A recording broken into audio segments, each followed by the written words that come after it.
Swayam Prabha. Digital India. Educated India.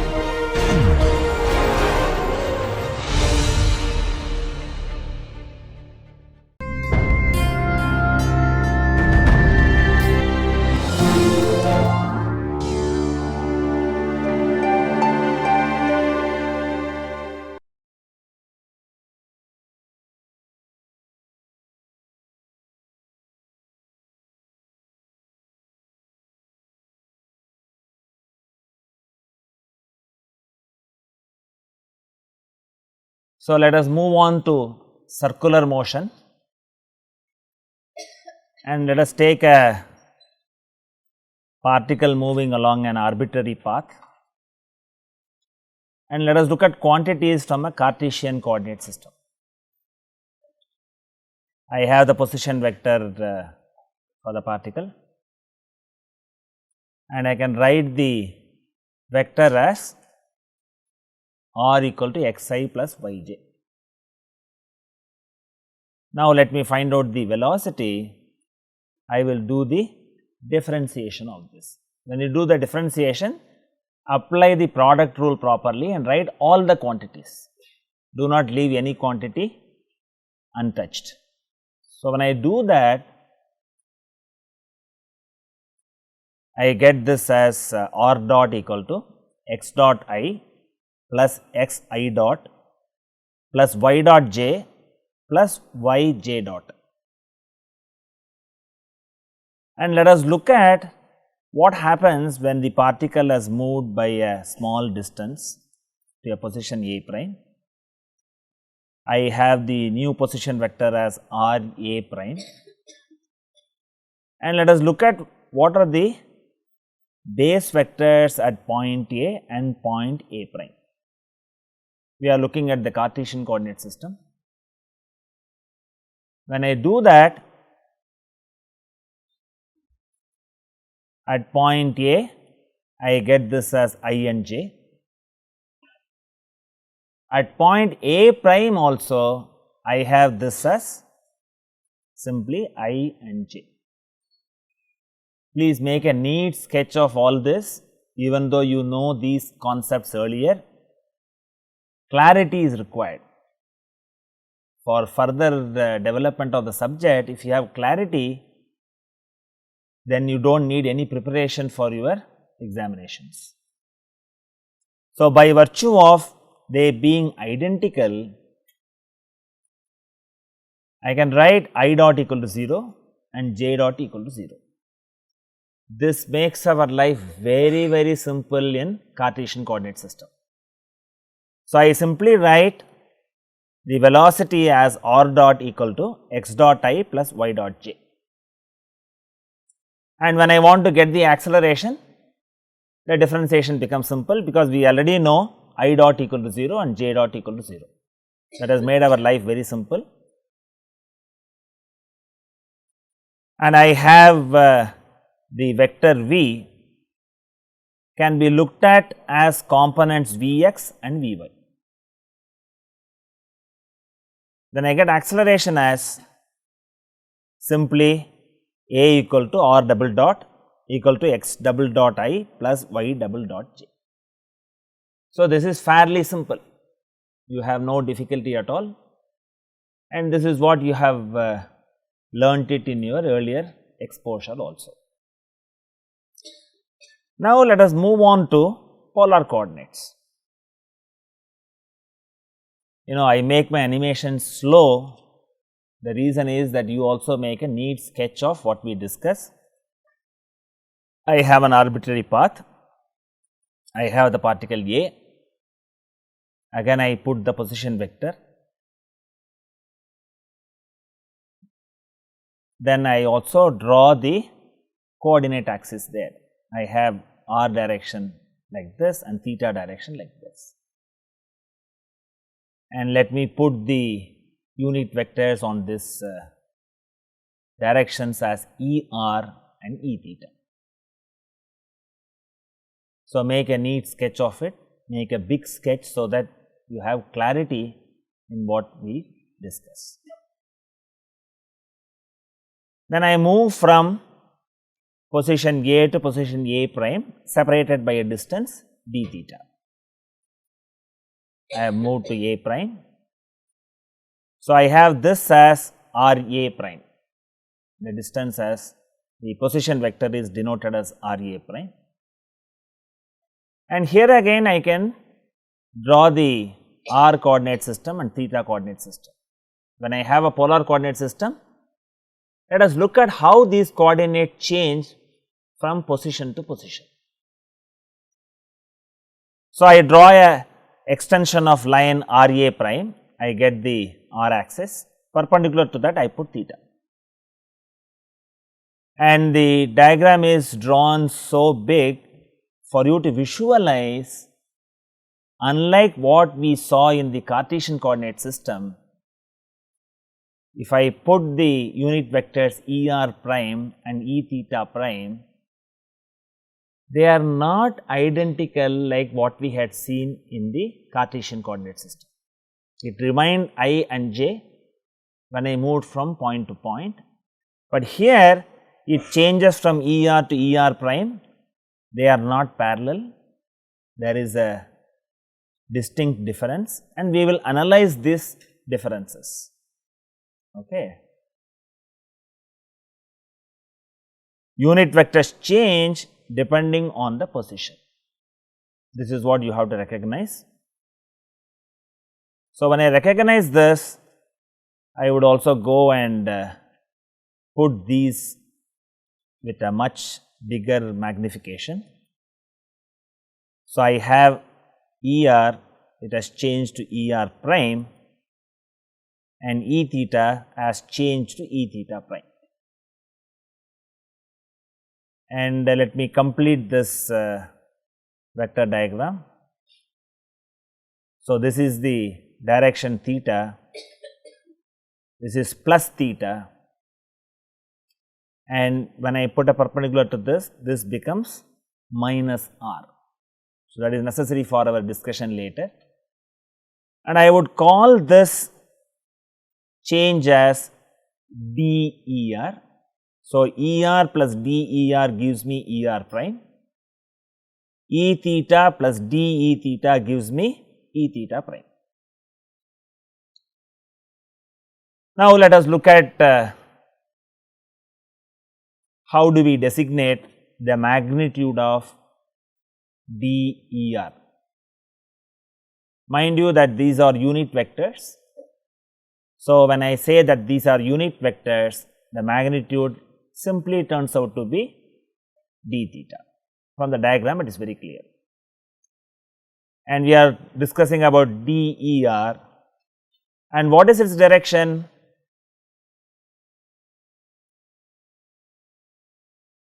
It is along this direction.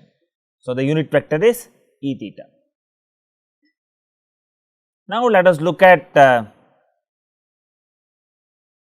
d E theta. Before that, I have written it d E r equal to E theta d theta. Let us look at similarly the magnitude of d E theta. That also turns out to be simply, because these are unit vectors, I get this simply as d theta. And what is its direction? It is clearly given in the figure. So, you can write the direction as minus E r, that is what is you have to be careful about, it is minus E r. Then I can write this as d E theta equal to minus E r d theta.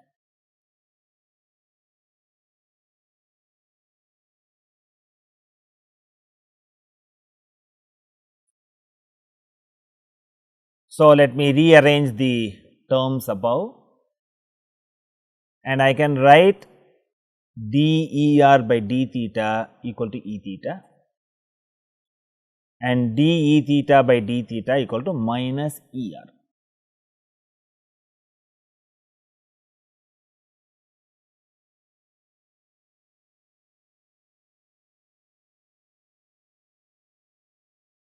And let us move on. and divide them by dt and rearranging, because we are interested as a function of time in dynamics. So, when I do that, I get der by dt equal to e theta d theta by dt. Then I have d e theta by dt equal to minus er d theta by dt, which could be simply written as er dot equal to theta dot e theta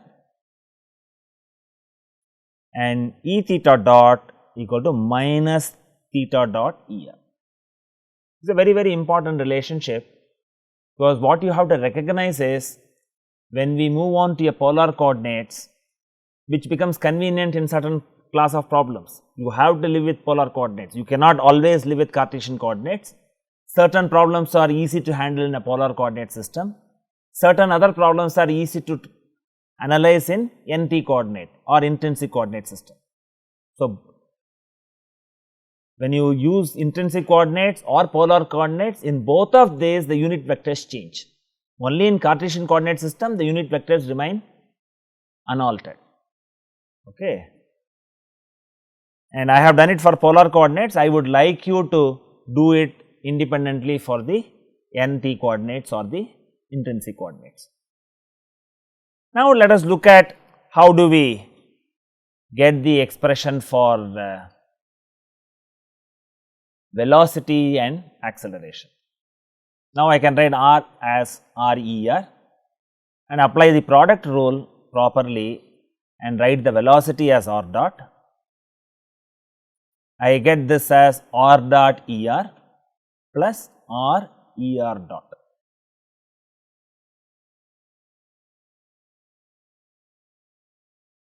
And we know very well what is ER dot, that is given as theta dot E theta.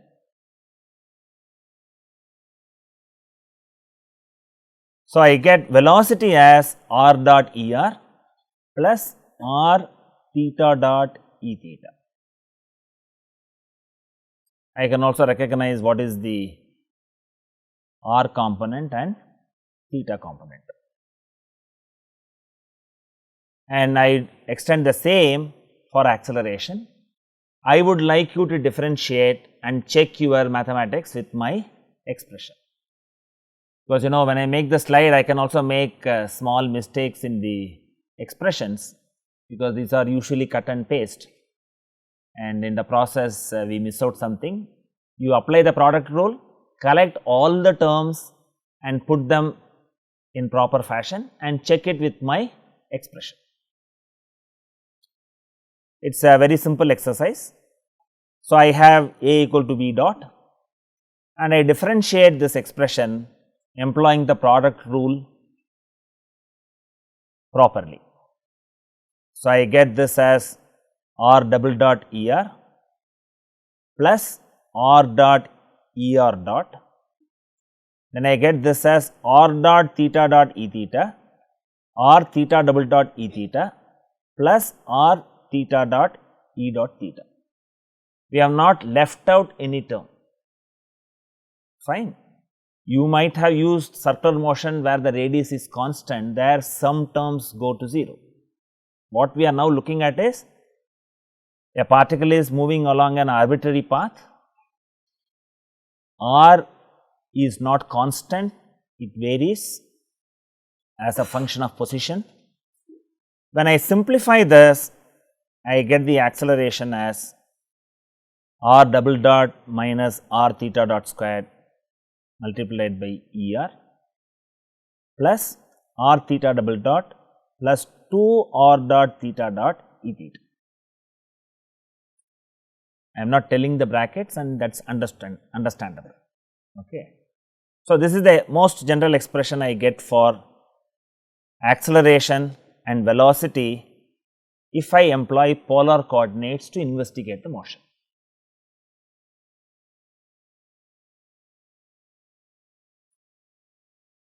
And this is finally summarized as I have velocity.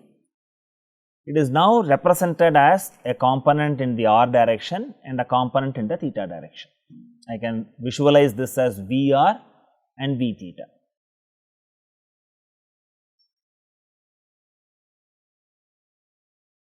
And it is very important to see in our day to day life, we have many applications where we come across rotation from a simple hanging fan like this or a impeller blade, and you have a gear drive here. See, I made it a point that this is a course on engineering mechanics.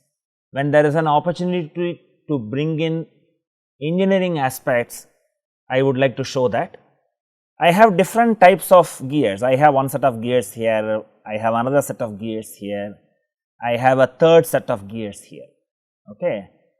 If you look at, these are known as spur gears and these are known as bevel gears, and this is called a worm and worm wheel.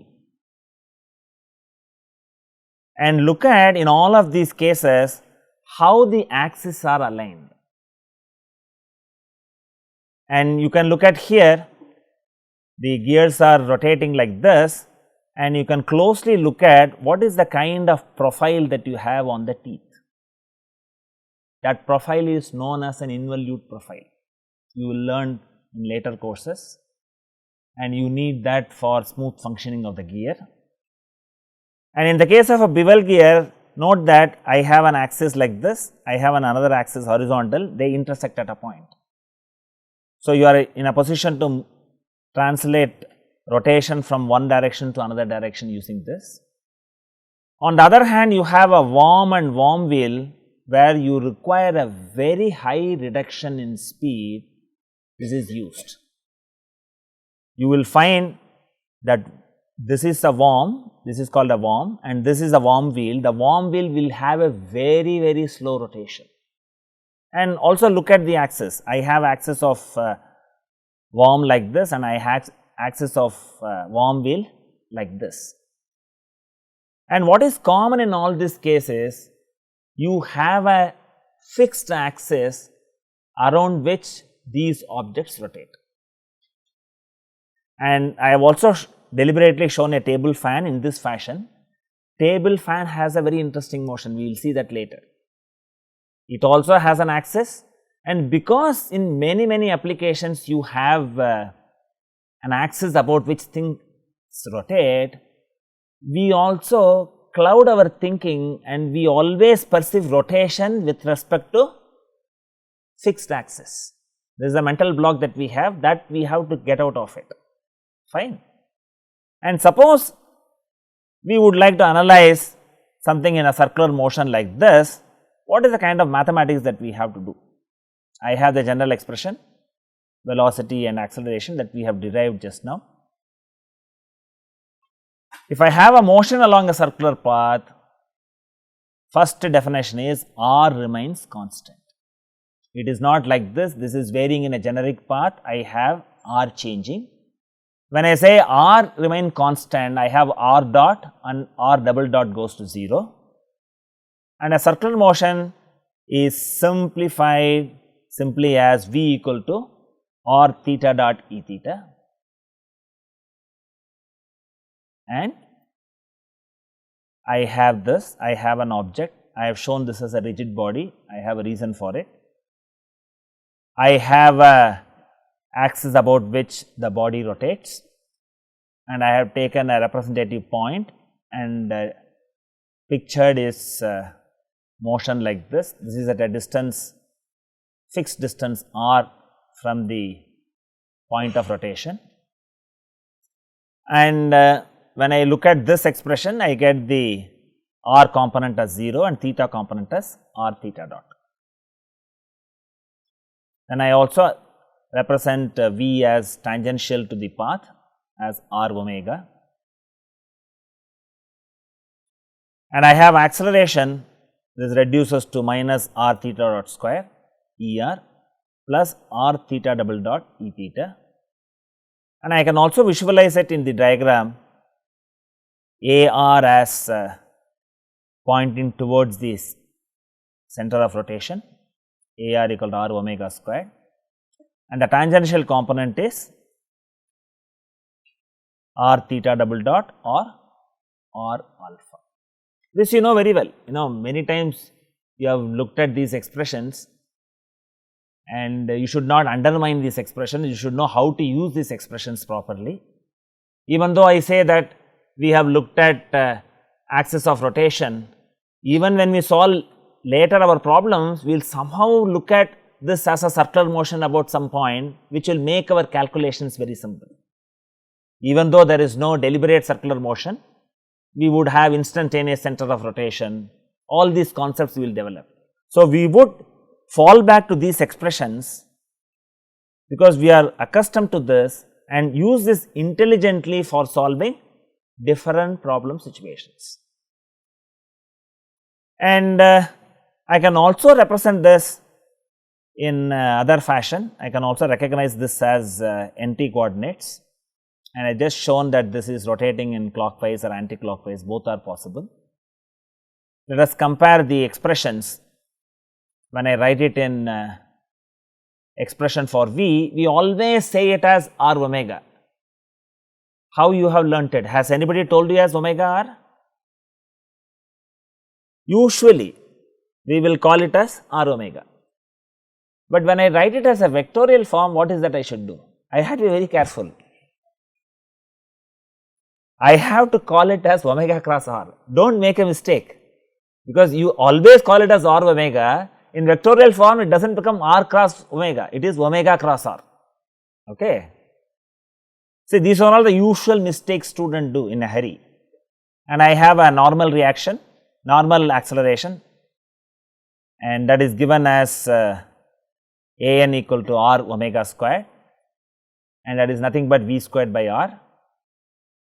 And I can also write this as v omega. And if I write it in vectorial form, I would write it as omega cross r. And this is what I have shown it here. I have acceleration towards this point. This is the normal component, and I can also write the tangential component. Usually you call it as r alpha, that is what you say, r alpha. But when I write it in vectorial form, I should say it as alpha cross r. See, we would solve problems graphically so that you get better visualization, where we will deal with components. There you can easily use r omega or r alpha. We would also solve the problem by vectorial notation. You have to handle those vectors carefully. Omega cross r and alpha cross r. You should never make a mistake there. And you also have a vector triple product when you want to do a vector algebra. It is also desirable that how do you do this quickly. There is no point in spending time looking at ijk and then do a long hand calculation for a simple expression. If you look at, I would get the answer as minus omega 1 squared C I minus omega 1 squared dj. The interpretation is, what I get in the triple product is minus of the product of the scalars. Please write down, it is a very, very important property which you might have not noticed it. It will make your algebra faster. So, it is nothing but minus of the product of the scalars and the direction corresponding to the last vector. In a vector triple product, invariably you will get only the answer like this. So, if you know the trick, you can do the mathematics fast, and you will not come back and say question paper is simple, but it is very long. You need to apply all these tricks to solve your problem quickly. Okay. And before we move on to further discussion, let us also look at the analogy between rectilinear motion and angular motion. Repetition of what you have learnt earlier. No harm in having these equations again in your notes. V equal to ds by dt equal to s dot, and the parallels in angular motion is omega equal to d theta by dt. I have this as theta dot. Then acceleration is dv by dt, can also be written as v dot, or d squared s by dt squared, and you can write this as s double dot. Here I have alpha equal to d omega by dt equal to omega dot, or alpha equal to d squared theta by dt squared.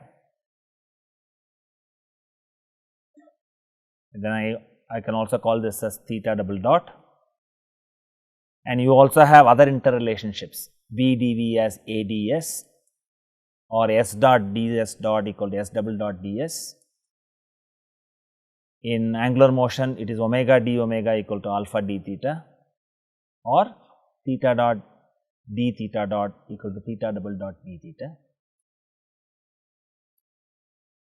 And we will also look at the other expressions, and mind you that these are derived for constant acceleration. A has to be constant, v equal to v naught plus a t, omega equal to omega naught plus alpha t, v squared equal to v naught squared plus 2a into s minus s naught, omega squared equal to omega naught squared plus 2 alpha theta minus theta naught, and s equal to s naught plus v naught t plus half a t squared, theta equal to theta naught plus omega naught t plus half alpha t squared.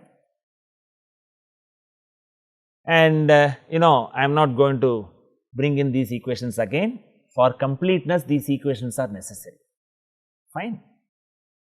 Now, let us look at what is happening to this line. Observe this and then visualize, is there anything that you can recognize out of it? I have just shown a line. What does it look like? Line is moving in space, fine. In a plane it is moving. It is rotation, okay.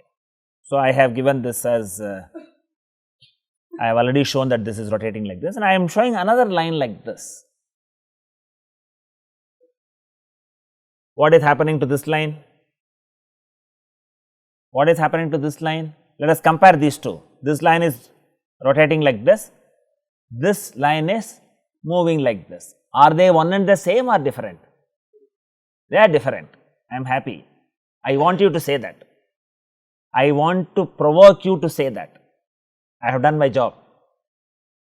Okay, let us look at how these lines have come about. Fine? Because you are accustomed to this. This looks weird. This looks different. Fine. Let me tell you how I made this animation. I would say before deriving this, this is rotating with angular velocity omega. This is also revolving with angular velocity omega. They are not different. Okay. Let me put the cat out of the bag. I will see this you have pictured it very clearly. This is a rotation. I have a object which is rotating about a axis, and you are able to see this. And what I have done in the second case is, again I am rotating the same object, I have taken a different line, that is all. We are not accustomed to that. We have a mental block, rotation means it should be like a spoke in a wheel. Am I right?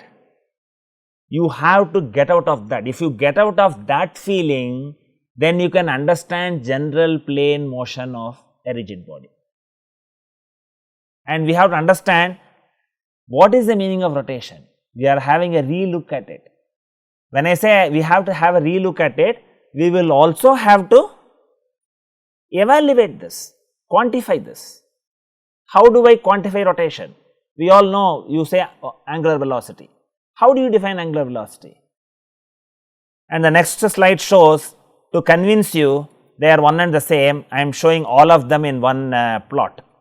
Because you may think that you showed these diagrams differently, you show everything all at the same time. Let me see, this is rotating on this object, this is a line which is again rotating about this center of rotation, but the line is different, that is all the difference. But for appearance, it looks as if it has a very complicated motion. It is because our eye is not tuned to it. Suppose I want to make a measurement as a scientist, what is that I should do? I should actually monitor what is its motion from a fixed reference. Here we know that this is theta, and I can say theta dot and then do it. If I have to monitor this, I should find out what is the angle with respect to a fixed reference and monitor as a function of time what happens to that. Okay. And we would also derive, so this becomes theta dot equal to omega, and here it would result phi dot equal to minus omega. See, here I am measuring it anti-clockwise, here I am measuring it clockwise. So, that makes the difference. So, we will get on to this. I have this shown again. Now, let us look at this. We know theta dot equal to omega. So, I have this angle theta.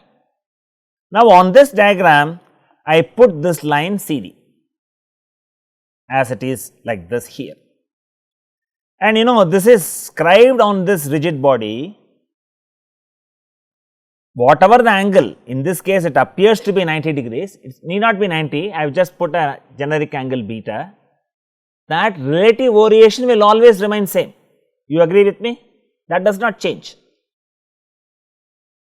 Now, I put this angle phi, and from the property of the triangle, what is that I get? I get phi plus beta plus theta equal to 180 degrees. So, I take the time derivative, I get this as theta dot equal to minus phi dot equal to omega. Is the idea clear? You know rotation very well, but you have understood certain aspect of it. If something differently shown to you, you are shaky. Now, you will never be shaky. We will again revisit it. Okay, I will again express it from a different perspective. Is there any sanctity that I should measure it only from horizontal? No.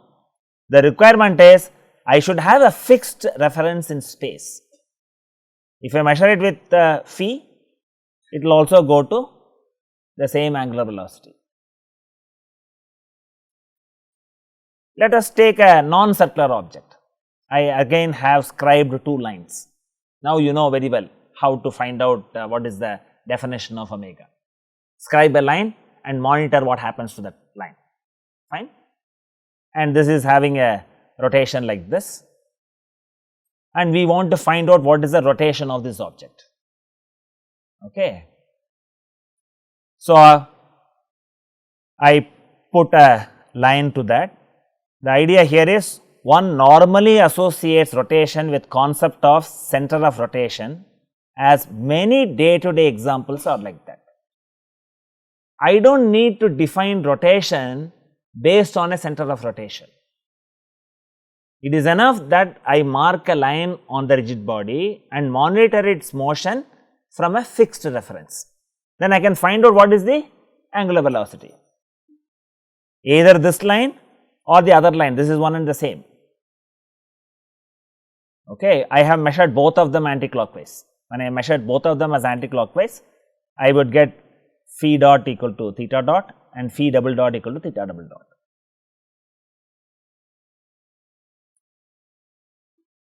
So, it is a very subtle concept, and it is better that we revisit this. For defining angular velocity and angular acceleration, one need not look for the center of rotation. Just scribe a line on the body and monitor its motion with respect to a fixed reference. You know, books do not pay so much attention on explaining this. It is a very, very subtle concept that you need to know. And I also have another example. You know, I have taken a wheel. It is not a rolling, okay. It is just rotating about this axis. I have just shown one reference here, another reference here. Normally, if you are asked to find out what is the angular velocity, involuntarily you will take a line on the spoke, because you always associate rotation with center of rotation and put a radial line. This is how you do it. And this I have measured it as clockwise angle theta.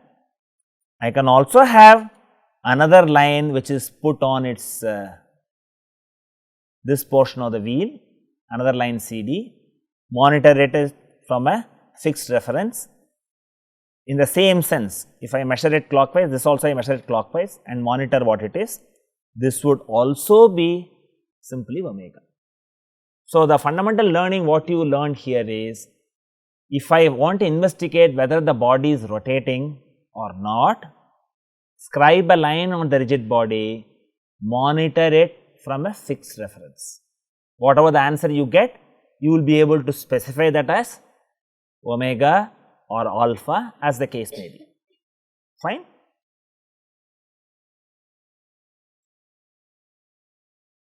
And before we complete this, let me go back to your particle moving in a circular path. I have a particle moving in a circular path, and this is what is happening to the particle. And then if I want to define the motion of the particle at an instant of time, I would have taken the center, I would have labeled it as O, A and theta, and tell me what is theta dot.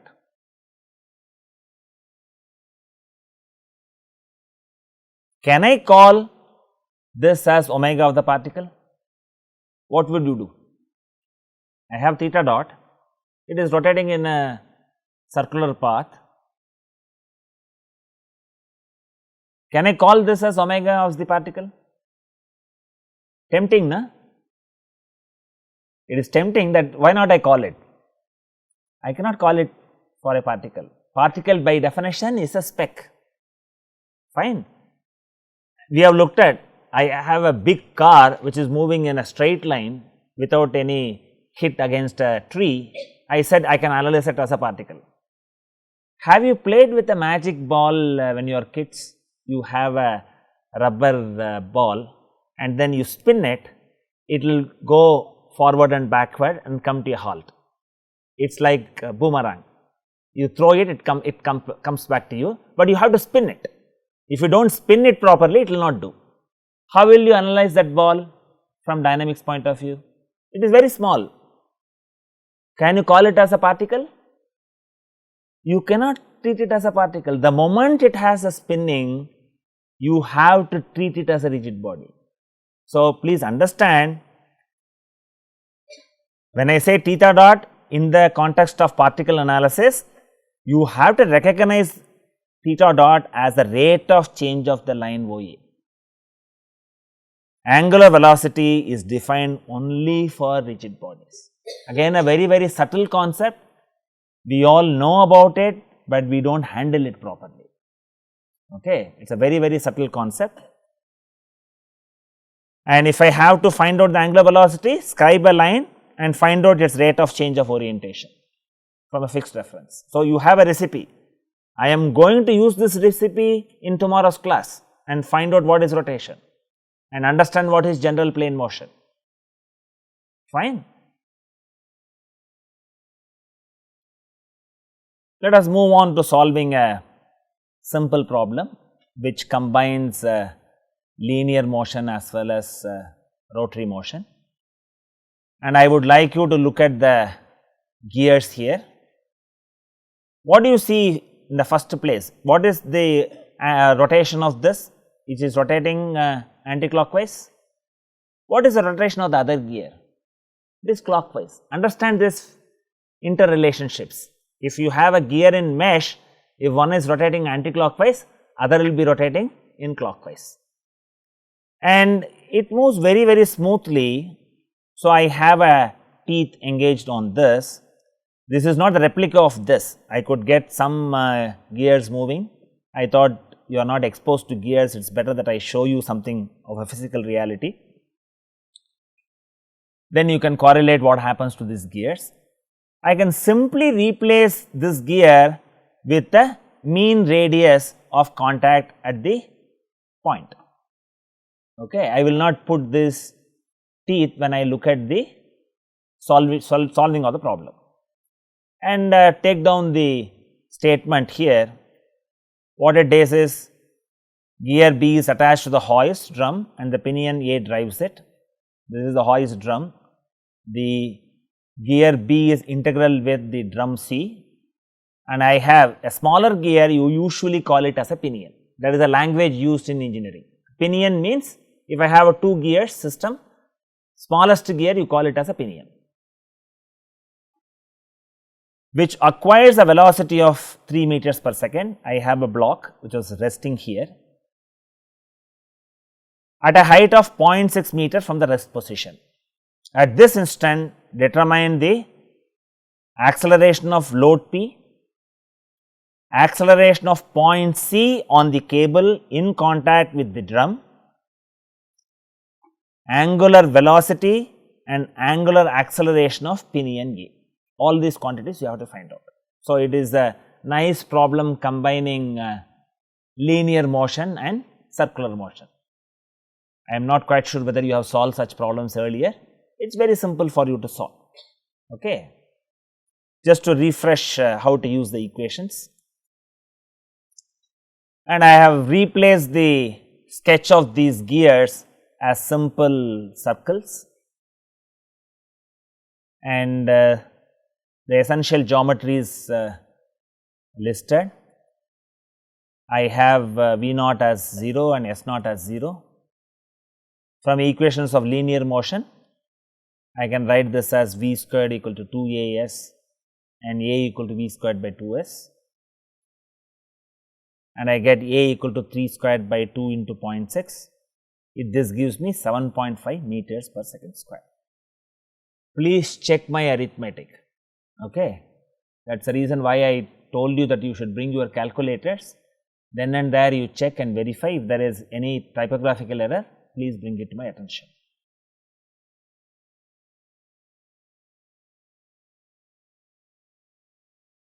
And assuming no slipping condition, this will be the tangential acceleration of point C. Do you recognize this?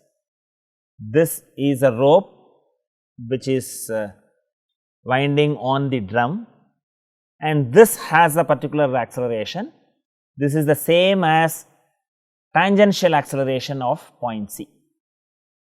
Okay. And what is the normal acceleration?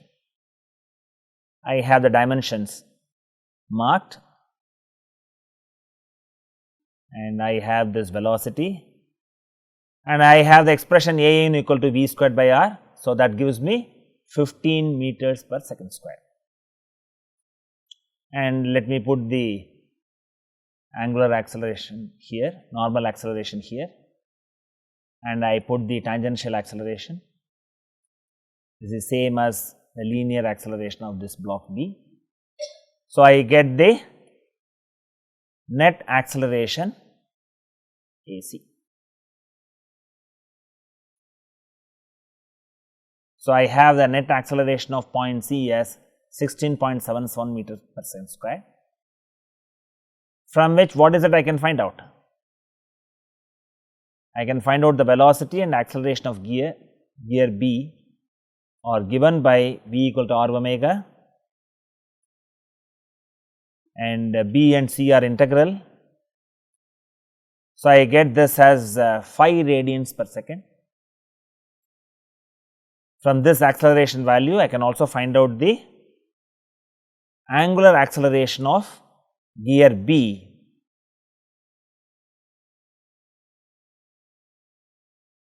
I have AT is nothing but 7.5 meter per second square. So, I get alpha B as 7.5 divided by 0.6 equal to 12.5 radians per second square. And what is common between these two gears, the pinion and the gear? You have a common point here. At the common point, both of them should have same linear velocity.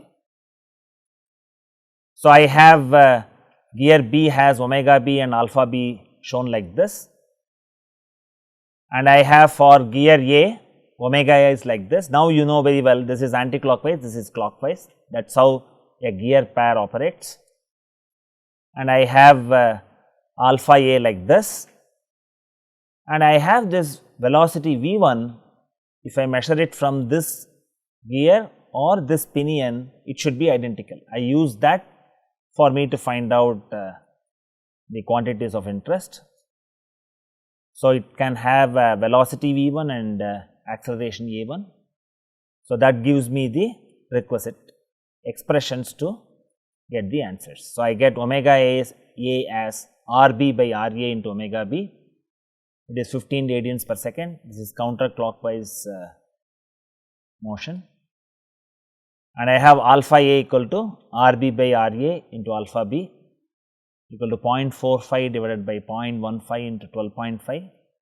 That gives me 37.5 radians per second square.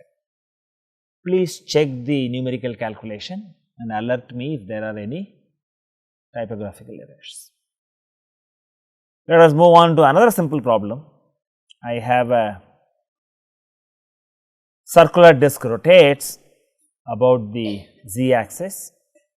I have a point A on the periphery marked, and I have a point B which is marked at this point in time along the y axis at a distance of 100 millimeters. And the velocity of point A lying at the periphery of the disc is 4.5 meters per second, and it is decreasing at the rate of 9 meters per second square. At this instant, determine the angular acceleration of the disc, and I would also like you to write it in vectorial form. Also determine the total acceleration of point B, which I have already said on the y axis at a distance of 100 millimeter. Again, a very simple problem. The idea is to get familiarized with handling those equations. It's fairly straightforward. So, what is given is VA is given 4.5 meters per second, and you have to recognize what is given as the acceleration as AT. You have to recognize from the problem statement the value given is 8. That is what you have to recognize. Okay. This is minus 9 meters per second square. The mathematics is very simple. Angular velocity at point A is simply omega equal to VA by RA. That turns out to be 13 radians per second. So, in vectorial form it is 30k, and angular acceleration at point A is alpha is A t divided by RA, that gives minus 60 radians per second square, minus 60k. Fairly a straightforward problem,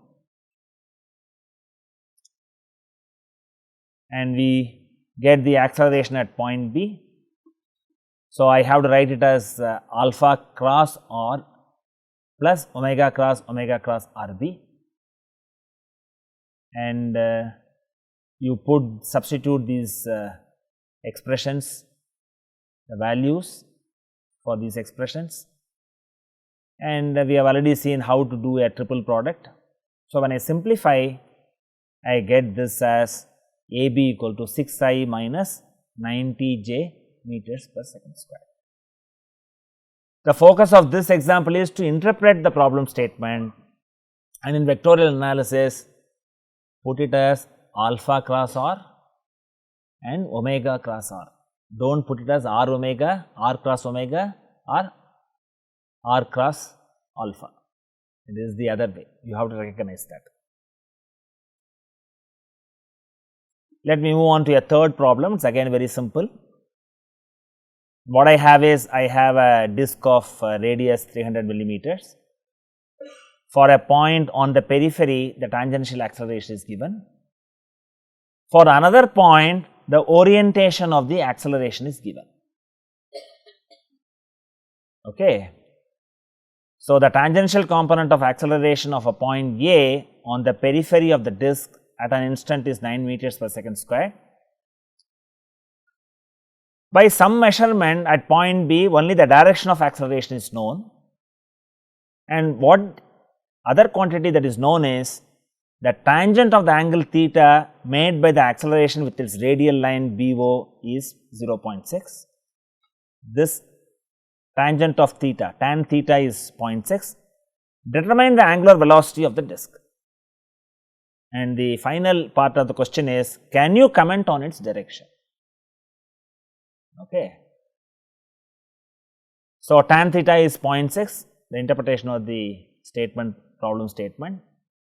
I have AB at this orientation and I have this as r omega squared and this is r alpha.